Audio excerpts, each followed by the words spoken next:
क्या मुसाफ़ा करना हुज़ूर पाक सल्लल्लाहु अलैहि वसल्लम की सुन्नत है? अम्मी ने कहा, बच्चों को कपड़े लेकर आओ।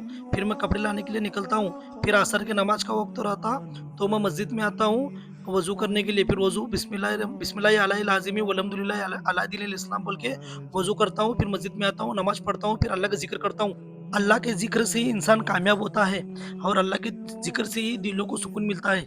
फिर मैं मेरे बच्चे को लेकर आता हूँ जूते लेने के लिए।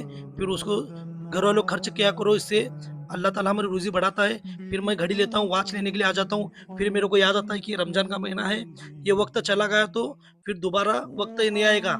इसलिए ज़कात काटा करो सही से। आज लोग ज़कात सही से नहीं काट रहे, कैलकुलेशन गलत कर रहे हैं, लेकिन याद रखो, हम सही से ज़कात काटेंगे तो अगले साल तक हमारी ज़कात बढ़ेगी। इसका मतलब कि अल्लाह ताला हमारा माल बढ़ाएगा। दोस्त के पास इफ्तारी के लिए निकलता हूँ, समोसे वगैरह लूँगा रास्ते में।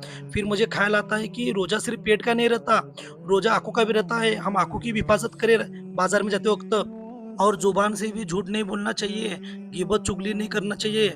मेरे दोस्त ने मुझे इफ्तारी के लिए शॉप पे बुलाया था। हमारे दोस्त का सोलापुर में बारह इमाम चौक में इनामदार रेडीमेड का नाम से शॉप है। फिर उसको मैं मुसाफ़ा करता हूँ, गले मिलता हूँ, हुज़ूर पाक सल्लल्लाहु अलैहि वसल्लम की सुन्नत अदा करता हूँ।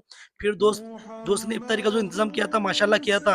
फिर हम दुआ के लिए बैठ जाती है, दुआ वगैरह करते हैं। माशाअल्लाह हमारे एक दोस्त ने पूरी उम्मत के लिए दुआ करा, हमारे जो भी बहनें-बेटी है घर में, भाई के लिए अच्छी लड़कियों के इंतज़ाम के लिए, बहुत जो दवाख़ाने में बीमार है, जो घरों में बीमार है, उनके लिए दुआ करा। फिर हमारे दोस्त ने इंडियन का जूस लाया था। हम इज़राइल का बॉयकॉट करते हैं, जो जो हमारे इस्लाम के दुश्मन लोग हैं। फिर बिस्मिल्लाह बोल के खजूर से रोज़ा छोड़ते हैं, फिर अल्लाह का शुक्र अदा करते हैं। मगरिब को नमाज़ के लिए पानगल मस्जिद में आते हैं शोलापुर के। फिर उसके बाद में कपड़े लेने के लिए आता हूँ मैं बच्चों को। फिर कपड़े वगैरह लेकर मैं इशा की नमाज़ के लिए भी निकलता हूँ और तरावी के लिए निकलता हूँ। मेरा आखिरी दिन है, मैं 10 दिन की तरावी पढ़ रहा था। फिर जब लास्ट वक़्त रहता ना तरावी का, तरावी कुरान खत्म होने का वक़्त रहता ना, तो अल्लाह की ख़ास रहमत ही बरसती रहती है, अल्लाह का फ़ज़ल होती रहता। आज के दिन आज के वक़्त जो दुआ माँगोगे, दुआ कबूल होती है इस वक़्त में।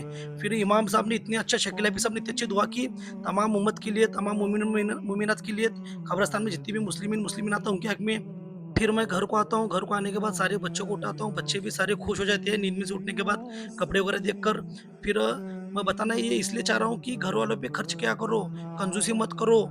अल्लाह घर वालों पे खर्च करने के बाद रोज़ी बढ़ाता है, माल बढ़ाता है, इसलिए घर वालों पे खर्च किया करो।